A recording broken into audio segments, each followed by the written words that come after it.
Bom, boa noite a todos. Tá. Hoje nós vamos bater um papo, né? Vamos conversar, porque eu não sou palestrante, tá? Eu gosto de conversar, até demais. Então, primeiro, quero agradecer que meu amigo, já agradeci, porque eu só estudo escrevendo. Aí, rabisco um monte de coisa e ele tem que decifrar, tadinho, para ele montar isso aqui para mim. Porque uma que eu não tenho o menor jeito para fazer isso, nem tenho ideia. E chega uma época na vida, a gente quer aprender outras coisas, né? A gente se dá o direito de selecionar certas coisas. Mas esse meu amigo que é o meu coração, me ajudou pra caramba, montou aqui bonitinho, e nós vamos conversar sobre essa frase, ó, que está escrito aqui na nossa casa. É uma frase pequena, mas de uma grandeza. E existem várias abordagens para essa frase. Hoje eu fiz uma, que vou tentar passar aqui para vocês, para a gente fazer uma reflexão junto sobre ela. Então, essa frase está no Evangelho de João, no capítulo 8, no versículo 32, né? E quem falou essa frase foi Jesus Cristo. E aí a gente fica tentando entender, né? Como Jesus falava cada frase de impacto para a gente, e que até hoje, né? O ano de 2025, né? Depois de Cristo, a gente ainda tem dificuldade de entender. E não é porque a gente tem dificuldade por falta de inteligência. Nós temos condições de entender. Falta na gente a vontade, né? Às vezes um pouco mais de empenho, ou de curiosidade, ou de falar assim, ué, mas que será isso? Alguém aqui já teve curiosidade de entender o que é essa frase aqui na parede? O que ela quer passar, o que Jesus quis dizer com isso? Eu não tenho a pretensão aqui de explicar tudo que Jesus quis dizer, porque eu ainda também estou limitada nisso. Mas me esforcei um pouquinho para a gente refletir. E quero falar também depois para vocês, que eu estudei aqui, eu vou passar no final os livros, esqueci até de anotar o Livro dos Espíritos, mas eu vou citar aqui, e também esse livro aqui, que depois eu vou mostrar para vocês o porquê, tá? Então, o que é a verdade espiritual? Ali, vamos ler junto. A verdade é a luz que ilumina o caminho da alma, em busca da libertação espiritual. Uma grandeza enorme nessa frase, né? Porque essa verdade vai iluminar esse caminho para que a gente entenda o que é essa liberdade espiritual. Você pode passar para mim, fazendo favor? Então, o que é essa verdade espiritual? Conhecimento das leis divinas. A verdade representa o conhecimento profundo das leis de Deus, que regem toda a criação e orientam nossa jornada evolutiva. A compreensão de quem somos, a origem de nossa existência e o destino espiritual. Mas o que é essa verdade? A verdade é o conhecimento das leis divinas ou natural. Todo mundo já viu falar nesses dois nomes? Leis divina e lei natural é a mesma coisa, tá? Está tão bem explicada no Livro dos Espíritos, nas questões de 614 a 918. Eu vou ler quais são o nome dessas leis, para não esquecer nenhuma. Então, é lei de adoração, lei de trabalho, lei de reprodução, lei de conservação, de destruição, de sociedade, de progresso, de igualdade, de liberdade. A última e a mais importante de todas, da justiça, do amor e caridade. Porque ela resume todas essas. E é a que faz que nós possamos avançar na nossa jornada espiritual. Então, alguém aqui já leu no livro dos Espíritos sobre essas leis morais? Está no 3º livro. É inesgotável. A gente pode ler e está sempre precisando de ler, porque é um código de vida para a gente. São leis imutáveis, porque ela vem de Deus. Jesus é o nosso maior exemplo e guia, né? E ele vivenciou todas essas leis. Não só vivenciou, como exemplificou. Então, nós temos todo um arsenal, vamos dizer assim, de exemplos vivos na humanidade, desde Jesus até vários espíritos que passaram, que a gente poderia estar citando aqui, nos demonstrando esses exemplos, de que fazem uso dessas leis, para que a gente nos apoiasse e aprendesse. Mas, tem sempre os mais, né? Uma pergunta, todo mundo lembra onde está gravada essas leis? Então, está lá a resposta na questão 621 do Livro dos Espíritos. Está gravada na nossa consciência. Está gravada em nós, está no nosso ser. E quem que gravou essas leis em nós? Quem foi? Essa lei está gravada em nós por Deus, que é o nosso Pai Criador. Então, desde o momento da criação, nós temos essas leis gravadas. Porque essas leis gravadas na nossa consciência é o nosso juiz. O juiz de nós mesmos. Mas nós temos o nosso livre-arbítrio. Então, nós podemos fazer uso do conhecimento dessas leis, como podemos ignorar. Somos livres para isso. Então, quando a gente sente uma cobrança que a gente não sabe explicar da onde que vem, mas eu estou fazendo tudo que precisa, mas parece que estamos sendo cobrados. É esse sininho lá de dentro dessa lei que nós estamos precisando despertar alguma coisa e colocar em prática. Ou então é um sinal que eu estou pisando na bola, que eu estou fazendo alguma coisa que está me comprometendo com essas leis. Então é onde eu preciso ficar atenta com isso, porque a minha consciência é o meu guia, é o meu juiz. Só eu, com ela mesma, é que eu vou conseguir me entender. E a minha evolução sobre esse entendimento depende apenas de mim.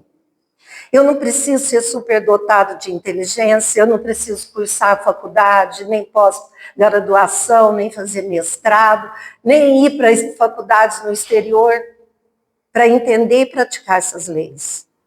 Eu só preciso querer. Ter boa vontade e querer aprender. Né? Então, pode passar, meu Deus. A libertação pela compreensão.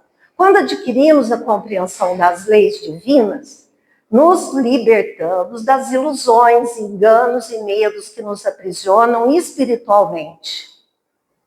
Ilusões, falsas crenças sobre a vida e a morte, medo, temores infundados sobre o futuro, enganos, conceitos distorcidos sobre a justiça divina. Quem já ouviu falar aqui antes sabe que eu não fico falando item por item, né? Eu vou falando tudo, mas vai englobando tudo isso aí que vocês vão ler. E se quiser passar até o próximo, eu já falo tudo junto. Verdade, conhecimento e luz interior. A verdade e o conhecimento iluminam nossa consciência.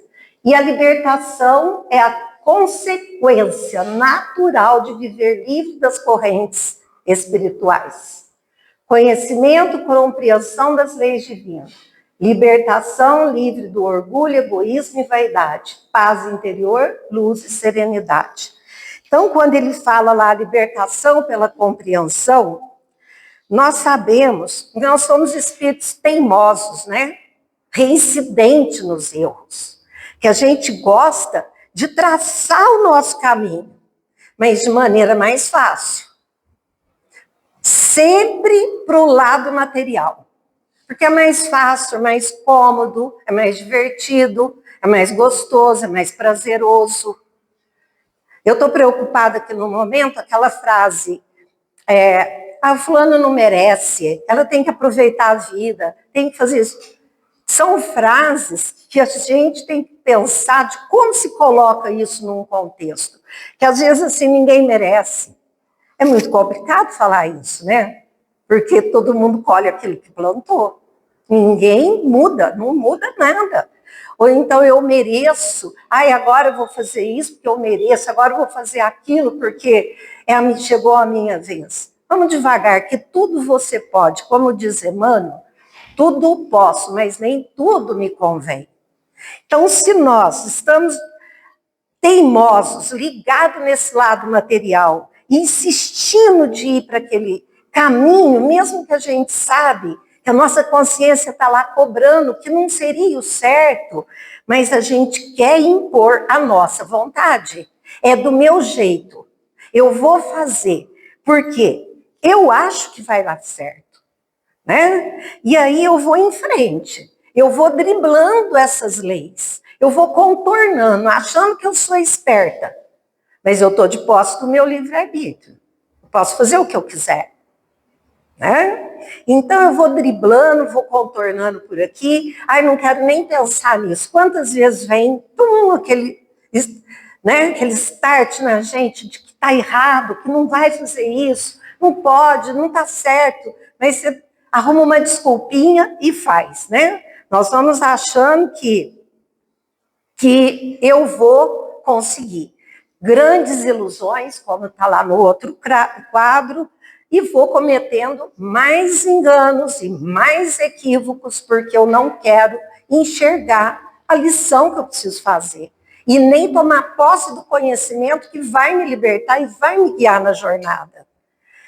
Então, quando Jesus fala de libertação, que ele usa a frase de libertarás, muitas vezes ele falava para os escravos lá em Jerusalém, que a maioria era escravo, pescador. Então, aquelas pessoas que estavam ali se sentiam escravo, mas era uma escravidão material, porque eles não tinham discernimento nem conhecimento que eles poderiam adquirir uma liberdade espiritual. E por isso que Jesus falava, explicava e exemplificava para aquele povo. E quem tinha ouvido de ouvir, quem estava ali com interesse, com vontade de aprender, aprendia as lições de Jesus. E passava a gozar de uma certa liberdade, mesmo ele sendo um escravo material. Então, a liberdade que nós podemos usar aí em vários aspectos, nós temos que pensar que ela não poderia jamais ser confundida com prisão, porque nós temos a liberdade de escolha. Nós temos as leis de Deus gravadas na nossa consciência, mas Ele nos deu a liberdade de escolher. Ou podemos tomar posse delas, ou não. Depende de nós. Mas todos um dia conseguem. Uns mais cedo, uns mais tarde. Ele sabe do potencial de cada um e do tempo que cada um quer levar. Agora, isso vai depender de nós.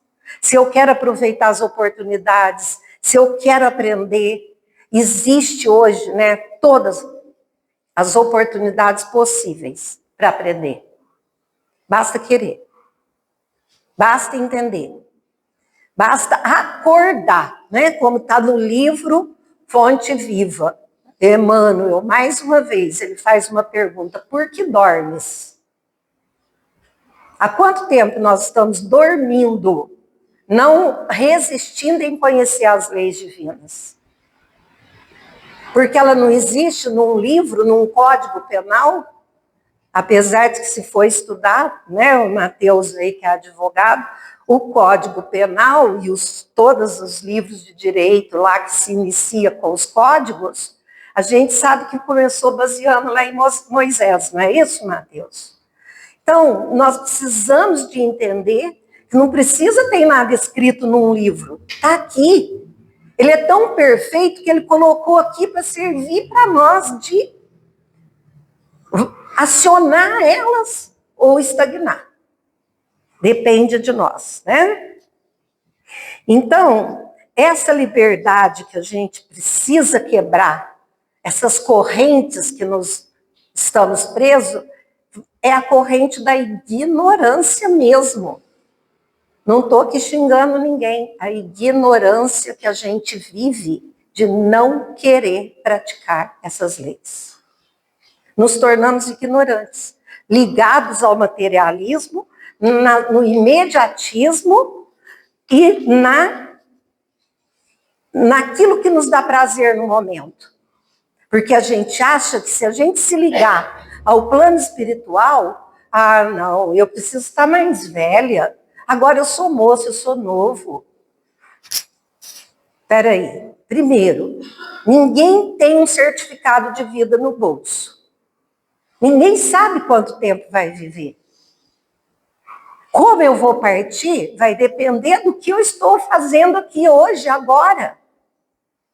Como eu estou vivendo vai depender como vai ser meu desencarne, o meu retorno à pátria espiritual. O dia que chegar a sua hora, você não vai enfiar a mão no bolso e falar, olha aqui, figurado, tá, gente? Olha aqui, morte, eu tenho um certificado aqui que eu vou viver até 90 anos, você está vindo antes? Quem tem isso? E quem não quer viver bem até esse dia? Se a gente não vive bem é por escolha minha, por eu ser ignorante às leis divinas. Porque a partir do momento que eu tomo conhecimento dessas leis, eu me instruo, eu aprendo a lidar com as situações da minha vida no dia a dia, para que eu volte aqui, se Deus me permitir, melhor do que quando eu fui, compreendendo melhor essas leis, para que a vida que eu for viver aqui seja de uma maneira útil, que eu possa ajudar outras pessoas a chegar onde eu cheguei. E quais são as maiores barreiras para isso? Orgulho e egoísmo e vaidade. Essas são as nossas barreiras, que nos impede de chegar nesse conhecimento. Porque o orgulho faz com que a gente rejeite a verdade, certo? Porque nós vamos ter que admitir que errou. E a partir do momento que eu tenho que admitir que eu errei, eu vou aprender a pedir perdão. E quando eu vou pedir perdão, eu vou estar ferindo meu orgulho. Então eu não quero admitir que eu erro. Do mesmo jeito é o egoísmo, né? Ele leva a gente a colocar os nossos interesses pessoais acima da lei de amor, justiça e caridade. Ele faz com que nós nos sentimos tão poderoso, que qualquer ressentimento que aconteça, eu sinto que eu não tenho necessidade nenhuma de me aproximar mais daquela pessoa, de tentar esclarecer, porque eu me sinto muito, né? Sinto muito melhor do que ele. Eu não admito que eu erro, né? Eu sou orgulhoso. A minha vaidade é tão grande que eu me sinto tão poderoso que eu não tenho coragem de olhar para mim mesmo e enxergar meus vícios, meus defeitos. Eu só enxergo no outro. E coloco culpa no outro. Mas se eu não pedir perdão, porque ele é isso, ele é aquilo, ele é aquele outro. Se eu não fiz para o fulano, é porque, olha, não vou dar comida para o pobre, não, porque eles ficam aí para a rua bebendo, vagabundo, usa droga, vai vender ali, vai fazer aqui. Não, olha, algum momento Jesus falou que a gente tinha que pedir o currículo de alguém para ajudar? Ou de ver o que ele era, deixava de fazer? O que ele quis dizer da mão esquerda e da mão direita? Então, a gente não quer lembrar dessas coisas, a gente quer tirar nossas próprias opiniões e colocar a nossa verdade como pura, perfeita, que eu não erro. Por quê? Minha verdade é que vai impor, é a que vai suplementar. E quem somos nós? Se nós estamos passando pela justiça das aflições e passamos pelas provações, é porque nós estamos esse tempo todo ignorando e não querendo enxergar as leis divinas. Somos nós não tivemos escolha? Nós temos as escolhas. Deus não vai castigar ninguém por isso. Ele vai dar outra oportunidade. Agora, a oportunidade que ele vai dar é de acordo com aquilo que você plantou. E não é só nessa vida. É nessa e nas pregressas. Então, a minha próxima encarnação é baseada na de hoje. Sabe? Aquela história de fazer regressão e que em outras vidas eu fui uma rainha, porque todo mundo foi rainha, né? Ninguém quer ser outras coisas, só quer ser coisas bacanas. É balela, né? Porque a gente vem evoluindo de quanto em quanto tempo, porque nós estamos transgredindo essas leis. Nós estamos insistindo em colocar nossa verdade como uma verdade absoluta, sendo que a verdade não é nossa. Nós estamos aprendendo a nos tornar espíritos melhores. E nós temos a posse dessa lei em nós. Então, vamos pensar, refletir, fazer uso. E quando eu falar eu não quero fazer uso dela, eu tenho que assumir a consequência. Porque não cai uma folha da árvore sem que Deus não queira. Tudo tem uma consequência. Né? Então, nós vamos aí, encontrando a barreira do egoísmo, do orgulho, da vaidade, o medo. Por que muita gente? Eu tenho muitos medos. Medo da morte, medo disso, medo daquilo. O medo não é nada querendo ser alguma coisa, né, gente? Abrindo um parênteses, pode ter medo de barata, tá? Brincadeira à parte. Então, medo. Medo por quê? A gente precisa de encarar. Porque é muito mais fácil eu delegar para outra pessoa o que eu preciso aprender e acreditar que tem um Deus que vai me castigar, que eu vou trocar para ele, com ele fazer barganha, que eu vou fazer 10, 20, 30 Ave Maria e vai ficar tudo certo, do que eu encarar meus problemas, aonde eu preciso me corrigir, de acordo com as leis divinas. Então, esse medo que eu coloco aí, essa barreira de medo, é para me camuflar isso. É de não querer bater de frente com isso. Aí eu fico na minha zona de conforto, que é muito melhor, na minha ignorância. Porque é mais fácil. Muito mais fácil, né, do que encarar. Então, é preferível acreditar em castigo eterno do que eu me modificar. Eu me sair da zona de conforto, dar um passo e falar, peraí, fiz tudo isso daí no passado? Hoje eu estou encarnada como fulano, passando por isso, porque deve ter alguma coisa que eu fiz. Deus não vai lá jogar dadinho e escolher o destino para cada um.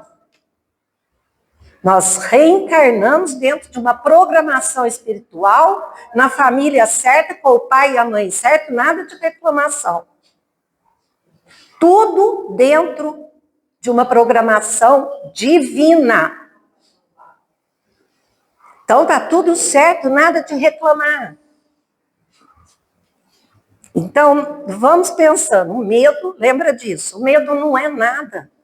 Vamos enfrentar dentro de nós o que é que nos incomoda. E vamos abafar, vamos acabar com esses vícios que a gente desenvolve, desse materialismo todo, porque esses vícios, eles começam a abafar as nossas leis divinas. Faz com que a gente não consiga acessar elas. Vem esses irmãozinhos que também passam pelas mesmas coisas desencarnado e começam a ser nossos companheirinhos, estimulando a gente nos vícios. E aí as nossas leis divinas, a nossa consciência vai ficando abafada, escura. A gente já não tem mais os start do que é certo e que é errado.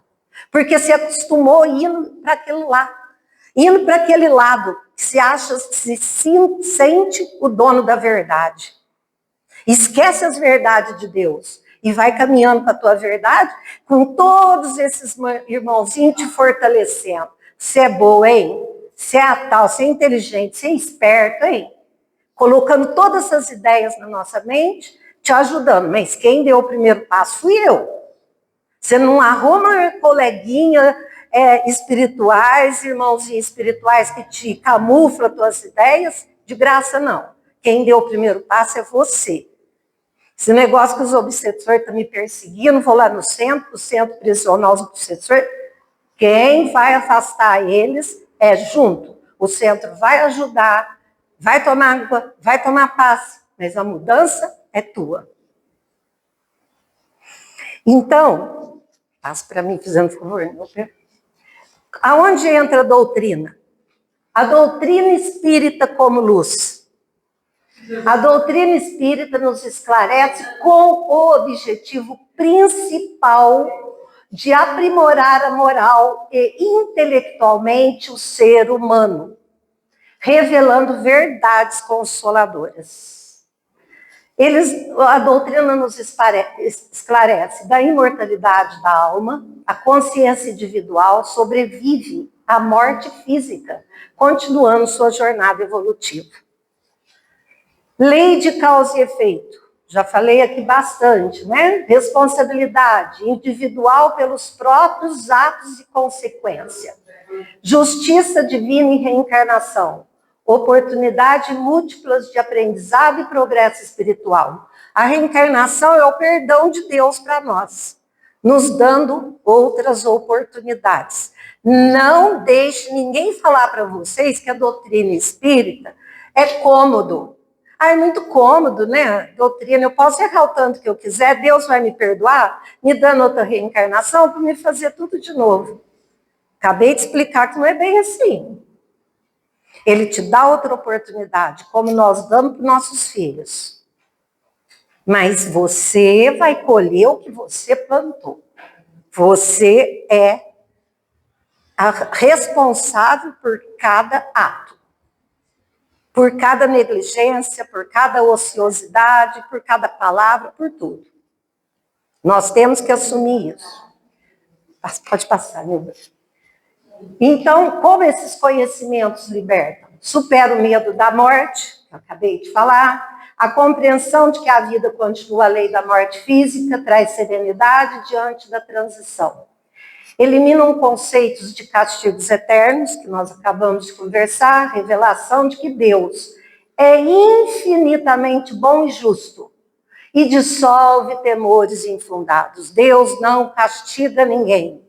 Deus é Pai, é amor. Nós temos que entender isso. E Ele não está lá naquele mundo que a gente pensa que está tão distante, não. Ele nos enviou teu Filho, Jesus, que está sempre perto. Basta que a gente queira. O nosso protetor, que quando a gente nasce está do nosso lado, que quando a gente desencarna está do nosso lado. Nós nunca estamos abandonados. Eles esperam que nós demos o primeiro passo, porque respeita o nosso livre-arbítrio, a nossa vontade. Transformam sofrimentos em crescimento. As dificuldades são compreendidas como provas necessárias para o nosso progresso espiritual. Provas que nós mesmos conquistamos, né? Com as nossas atitudes, com as nossas falta de vontade. Vivendo a verdade no cotidiano. A transformação espiritual acontece através de pequenas atitudes diárias, alinhadas com a consciência reta e o amor ao próximo. Pode passar. Então, práticas diárias de libertação. Buscar a verdade em pequenas atitudes cotidianas, cultivando a honestidade e transparência em todos os relacionamentos. Gente, até aquela moedinha, né, que dão de troco a mais, devolve, não é tua, não te pertence. Né? Tem pessoas que falam, mas só uma moedinha ela me deu, né? Mas não é tua. Né? Então, a gente tem que ser honesto com a gente de todas as formas, material e espiritual. Tirar a máscara, conversar com você mesmo, sem máscara, sem arrumar culpado. Aí eu sofri, eu não estudei porque meu pai, porque minha mãe, ficava arrumando essas balelas, sabe? É muito cruel isso daí com a gente mesmo, porque nós já não dá mais para se justificar com isso, né? Estudo e reflexão. Ler, estudar e viver os ensinamentos do Evangelho, aplicando-os na vida prática. Hoje existe uma preguiça de ler. Parece que as pessoas hoje têm medo de pegar o livro. Gente, livro não é coisa de gente velha, não, nem de antigo. Livro é para estudar, é para ler. Livro é bom, é gostoso. É maravilhoso. Nós temos uma biblioteca aqui que já faz um tempão que ninguém pega um livro lá. A gente dá livro, eu não sei. E de vez em quando doam aí pilhas de livro para a gente, livro que às vezes nem nunca foi aberto. Livro é você assim, viaja com o livro. Então, ali dentro contém ensinamento que é para o resto das nossas vidas. Honestidade interior, que eu falei, tira as máscaras, ser honesto consigo mesmo, vivendo de acordo com a consciência reta e os valores morais elevados. É aquilo, fiz uma atitude que você achou, falou, peraí, não agi bem hoje, não foi legal o que eu fiz. Eu tenho capacidade de entender, né? Faça lá igual Santo Agostinho nos ensina, faz uma análise da tua consciência todo dia, para ver o que você fez hoje e o que você pode melhorar amanhã. Aí fala, nossa, mas eu vou viver uma vida para virar santo? Ninguém vai viver vida para virar santo. Nós vamos usar o recurso que Deus nos deu, que são os códigos divinos gravados na nossa consciência, que a gente já não vem usando de muito tempo. Exercitar o amor, praticar a caridade como expressão viva dos ensinamentos de Jesus Cristo. Aí, se eu for entrar aqui para praticar a caridade, nós vamos ter que falar mais umas 4, 5 segunda-feira. Mas caridade até com a gente mesmo, né? Que tem hora que a gente precisa de ter. Até com a gente mesmo, porque às vezes a gente extrapola, passa por cima da gente com um monte de coisa, se sujeita a muitas coisas. Então a gente também precisa aprender tudo isso, a diferenciar caridade de esmola, né? Tem N. Se alguém tiver vontade de ler, nós vai achar isso nas obras de Kardec, assim, ó. No Evangelho já começa uma explicação maravilhosa. Pode passar. Buscar a verdade e viver a verdade. Agora ali eu não estou conseguindo ler, meu amigo. Ficou em cima ali, né? Então, vocês estão conseguindo ler aí?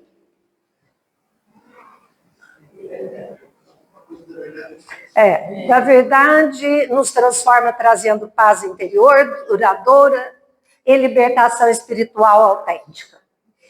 É a última frase? Não, né? Acho que é. Tá.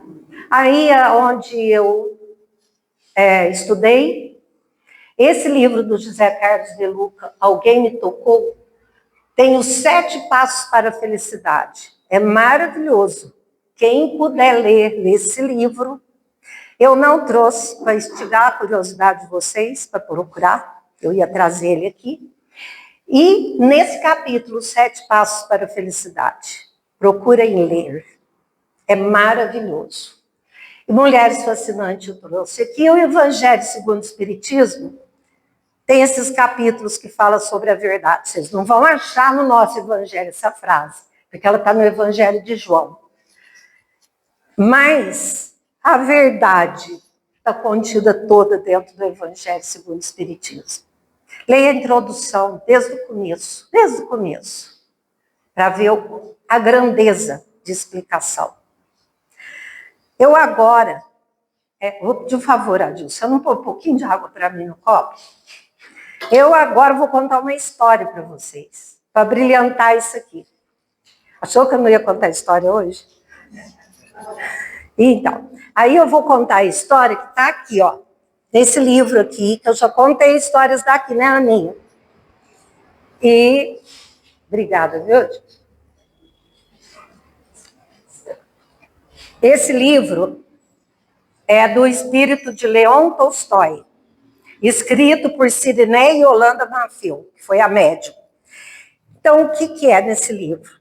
Esse Leon Tolstói, escritor russo, ele desencarnou, foi lá para a espiritualidade e continua escritor, porque a gente não muda, né? Já falei, já brinquei que a gente não desencarna, cria asinha, arruma uma harpa e vai tocar arpinha nas nuvens. Não tem nada disso. Você vai desencarnar, a pessoa que você é, você vai ser lá.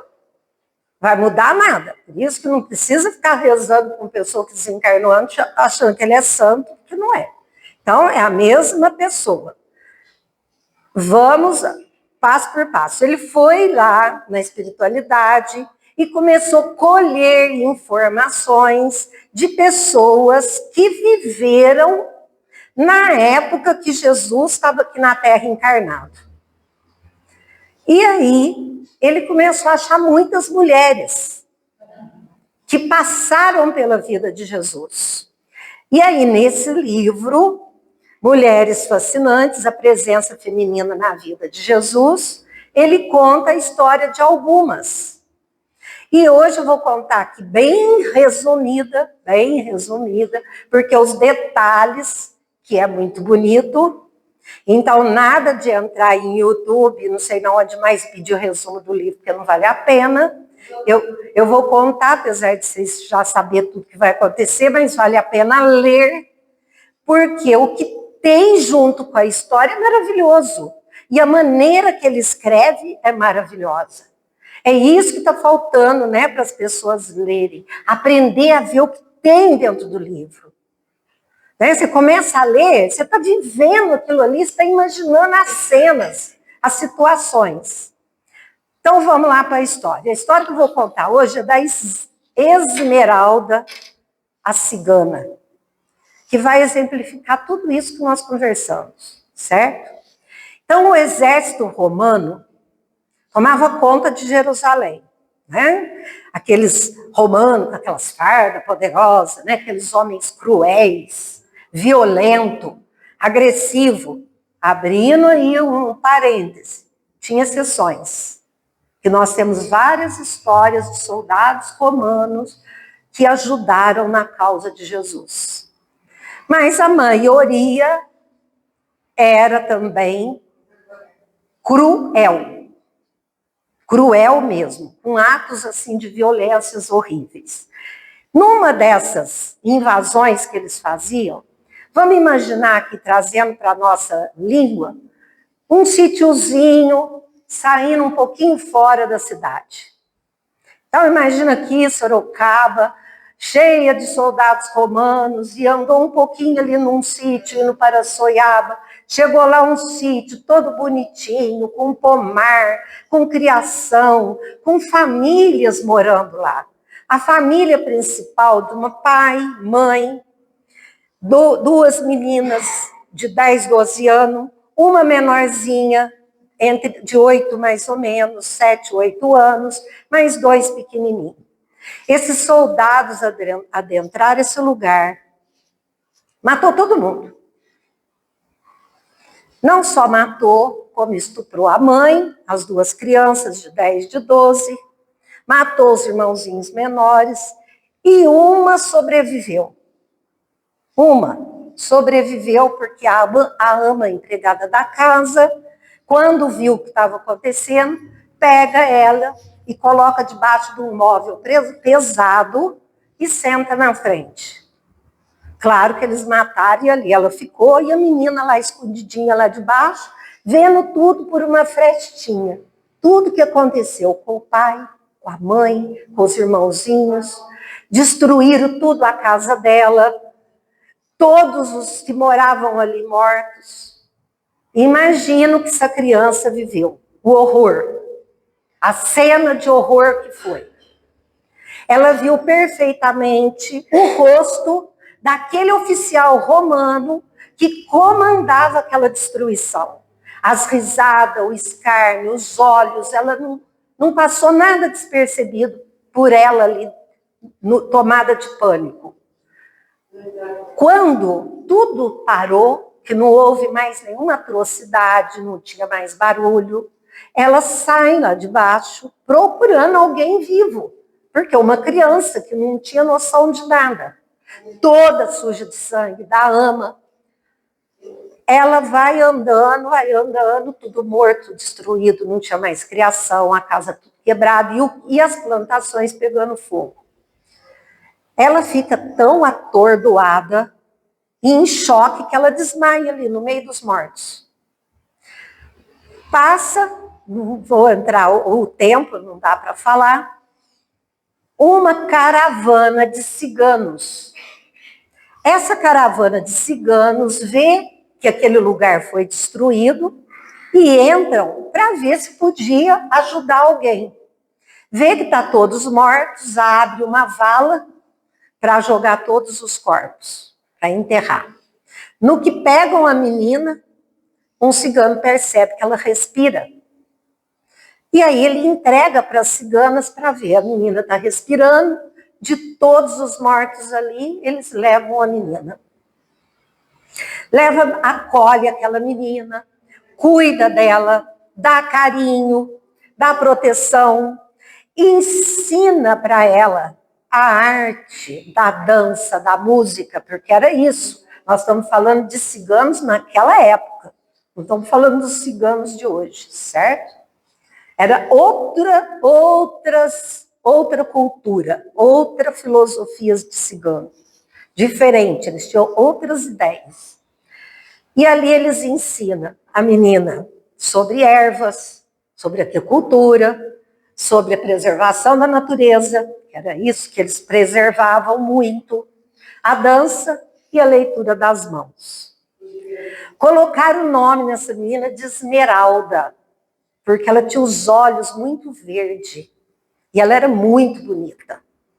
Ela foi vivendo com eles e carregando aquela dor, aquela mágoa dentro dela. Sempre aquela dor acompanhava ela e as cenas dos horrores.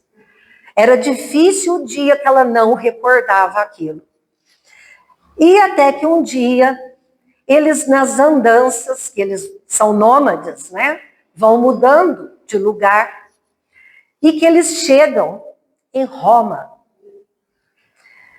E aí vai ter uma apresentação dos ciganos, eles colocavam os carroções, dançavam em praça pública, as ciganas se espalhavam pela multidão, liam a mão, e Esmeralda já tinha desenvolvido ali um dom da mediunidade. Ela tinha uma capacidade enorme de fazer a leitura das mãos. Nós não estamos aqui falando que é certo ou que é errado, é uma história que eu estou contando.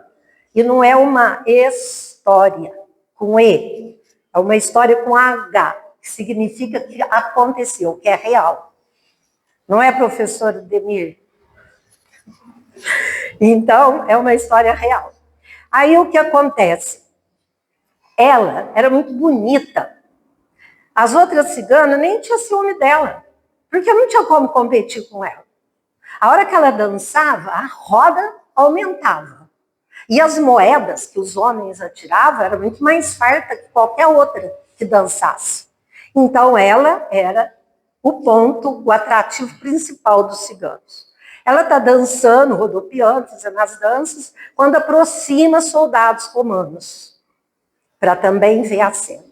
E no que ela vê, o assassino da família. Ela reconheceu os olhos, ela reconhece perfeitamente. Apesar de envelhecido, mas era os mesmos olhos, a mesma risada, o mesmo escárnio da risada.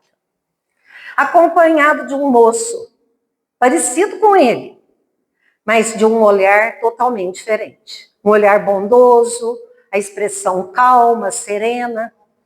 E ela acaba aquela dança, ela entra em choque. Ela não consegue mais se apresentar. Eles levam ela embora, ela começa a ter febre altíssima e a ter planejar uma vingança. Aí ela começa a só pensar em vingança, em ódio, em raiva, e isso, e aquele ressentimento veio à tona, aquele ódio, e nunca que ela iria perdoar aquele homem. Só que a febre foi indo, ela adormeceu. Vários irmãozinhos, quando viram aquilo ali, aproveitaram e já vieram. Que também era inimigo do soldado. Já veio, ajuntou com ela e foi engrossando o caldo da vingança. Ela dorme. Mas como Deus não desampara, a mãezinha, que já tinha perdoado, que estava lá no plano espiritual, liberta das prisões, de posse da verdadeira essência divina que nós somos, consegue vir até ela. Porque não são todas mãezinhas que conseguem vir nos ajudar, por mais que elas queiram. Tem que ter, como eu digo, tem que estar de posse de alguma coisa que vale a pena. Ela tem que estar mais evoluída, vamos dizer assim. Essa mãe tinha tudo para poder ajudar a filha. A mãe vem e pega a filha dormindo, o espírito leva para o plano espiritual para assistir uma palestra. E a gente pode, acontece isso, tá? Hoje nós não estamos aqui, vocês só encarnados, ouvindo tudo que nós estamos conversando aqui.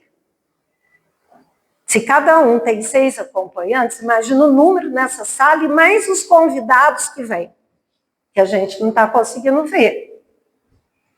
Né? E no plano espiritual a mesma coisa. Vão os encarnados também, que tem mérito, que pode, ou que tem alguém que te paga o aval para te levar, certo? No caso é a mãezinha. Só que a diferença é que os encarnados lá no plano espiritual estão ligados pelo cordão fluídico. E os desencarnados não têm mais esse cordão fluídico. E aí eles estão lá assistindo, ela está lá assistindo e ouvindo junto com a mãe, no colo da mãe, abraçada com a mãe. E aí ela vê a explanação e ouve sobre Jesus. O que Jesus estava fazendo aqui na Terra? Qual era a missão dele? Quais eram os emissários de Jesus que estavam aqui trabalhando junto? A grandeza da obra que ele veio realizar. E ali ela fica extasiada com tudo aquilo. Aprende aquela fala maravilhosa, não é essa falinha minha de churuca. Aquela fala linda, né? Cheia de conteúdo. A mãe leva ela de volta para o corpo.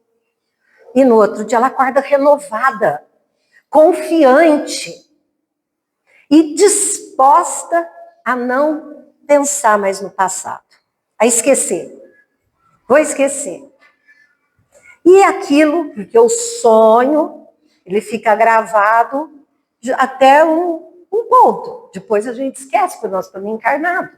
Mas a essência daquilo ficou imantado no espírito dela. E ela se sentiu renovada. Do mesmo jeito que às vezes a gente acorda pesado, dor de cabeça, cansado. Já acordei cansado. Né? Porque eu não sei para onde que eu fui, será, né? Que eu volto tão cansado. Onde será que foi o passeio lá enquanto dormiu? Será que foi assistir palestra? Ou foi para algum lugar de bagunça, vamos dizer assim? Depende, né? Você pode ir para onde você quiser, é livre. Então, às vezes, volta cansado porque dançou a noite inteira, quem sabe, né? Brincadeira. Bom, enfim. Aí ela volta disposta a perdoar, esquecer e continuar a vida dela.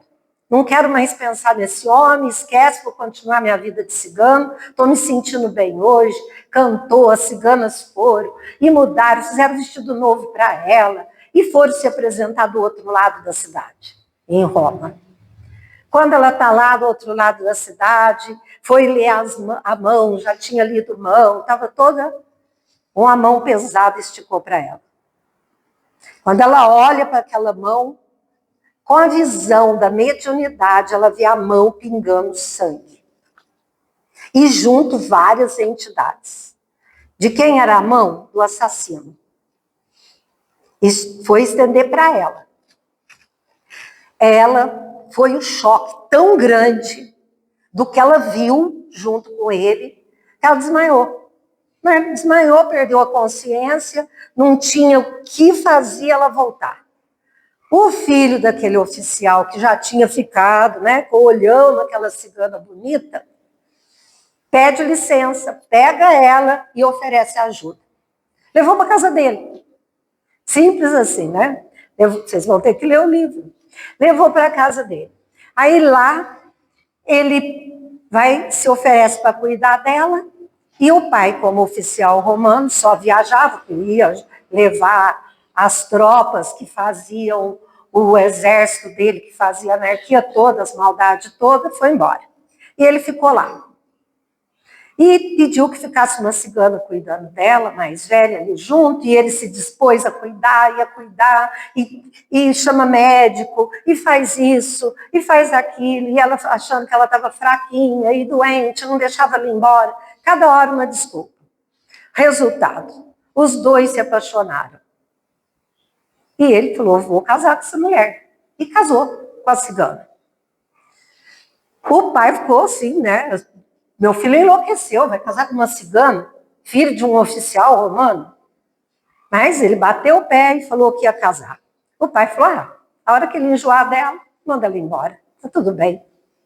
Deixou as coisas assim. E os dois viveram uma vida maravilhosa junto. Porque aquele homem era de uma extrema bondade e amava de fato ela. E ela também. E ela ficou sabendo pelos escravos, né, os empregados que trabalhavam com ela, que ela tratava muito bem, que existia um homem chamado Jesus, andando por ali.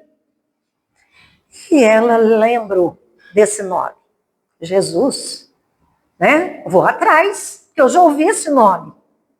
Vou saber quem é. E começou a ir nas pregações de Jesus. Ia direto nas pregações de Jesus. Não perdia uma. Aonde Jesus fosse, eles levavam ela. O marido não se opunha em nada. Em nada. Muito pelo contrário. Ele incentivava ela a ir. Porque ele amava ela de fato. Porque o amor liberta, né? Quem ama de verdade, liberta. Não aprisiona. E ele amava ela de verdade. Então ele dava liberdade para ela ir. Passado um certo tempo, quem chega para ficar? O sogro. E aí entra aquele oficial todo poderoso, admirado de ver que os dois estavam vivendo bem junto, que ele ainda não tinha mandado ela ir embora. E ela recebe com a maior naturalidade. Passam os dias, o sogro adoece, de uma doença inexplicável, desconhecida. E começa a brotar feridas purulentas por todo o corpo. Aí ele é isolado num quarto, porque ninguém sabe o que é aquilo. Empregado nenhum queria cuidar dele. Porque além do fedor que exalava, tinham medo dele, porque ele gritava dia e noite, de pavor que tinha. Porque o quarto era lotado de obsessores, que amedrontava, que assustava ele, que ameaçava ele. Quem passa a cuidar? Esmeralda. E o filho, porque o filho era extremamente bom. Aí a Esmeralda, quando vê aquela cena com a visão, né, da mediunidade, aquele quarto cheio de obsessores ali, ela começa a falar de Jesus para aquele homem, para aquele déspota, para aquele soldado cruel. A princípio, houve rejeição, é claro, e depois ele começou a aceitar, ter tamanha dedicação daquela mulher, que ele nunca veio saber que era criança, nem ele, nem o filho. Ela nunca contou, guardou tudo para ela. E ela começou a demonstrar gratidão por aquele homem, porque ele era o instrumento para ela, naquela encarnação, crescer, evoluir, aprender as leis divinas, aprender a perdoar, aprender a lei do amor, justiça e caridade. Ela começou a pôr em prática as leis. E cuidou até o desencarne, onde, naquele quarto, as entidades todas foram resgatadas, através dos exemplos de Jesus, das falas de Jesus que ela repetia ali dentro. As entidades todas se redimiram. Ela não só recuperou ele, como mais os obsessores. E o um ou outro que ainda ficou, não fazia mais nada. Perderam a força. Só estavam ali por estar. Ele desencarnou numa situação muitíssimo melhor do que ele encarnou. Então, o resultado, a próxima encarnação desse homem ia ser muito boa. Ele ia ser um homem bom. Porque ele resgatou na dor do corpo físico, na resignação, os débitos que ele tinha. Mas não termina ali o sofrimento de Esmeralda. Ele desencarnou, passado algum tempo, desencarna o marido, de uma doença desconhecida também. Mas não teve nenhum tipo de sofrimento. Desencarnou sereno e tranquilo. E ali ela entendeu que aquele espírito veio ser o elo para ligar os dois. Ela aproveitou aquela oportunidade, ela não perdeu. A partir daquele dia, ela achou que não tinha mais sentido ela viver ali. Ela pegou todos os seus bens, a sua casa, joias, roupa, tudo. Distribuiu entre os empregados, todos os serviçais, pegou o vestido de cigana, que ela chegou lá um dia, vestiu e foi encontrar os ciganos. Voltou no que ela era. Porque ali eles iam andar de aldeia em aldeia, como nômades. Era a oportunidade que ela tinha para ela levar a palavra de Jesus. O que ela aprendeu, ela queria expandir. Sabe a passagem no Evangelho? Da candeia, da luz, não põe embaixo, põe em cima? É isso. Ela foi expandir a palavra de Jesus. Ela foi levar essa mensagem para que todos pudessem receber o que ela recebeu. Então, essa Esmeralda é o exemplo para nós. Então, que essa noite nós possamos refletir o que é a nossa verdade e qual é a verdade que nós temos que seguir. Se nós achamos que a nossa é boa, pensa no que se baseia ela. Baseando em quê que eu acho que isso é verdade? Agora, nós precisamos fazer essa pergunta para entender as leis divinas, a verdade da lei divina, baseada em quê? Se ela veio de Deus, que é justo, perfeito, nosso Pai? Então, vamos pensar nisso. Essa é a minha mensagem de hoje. Obrigada pela atenção e desculpa por ter demorado um pouquinho. Que Jesus abençoe a todos. Obrigada.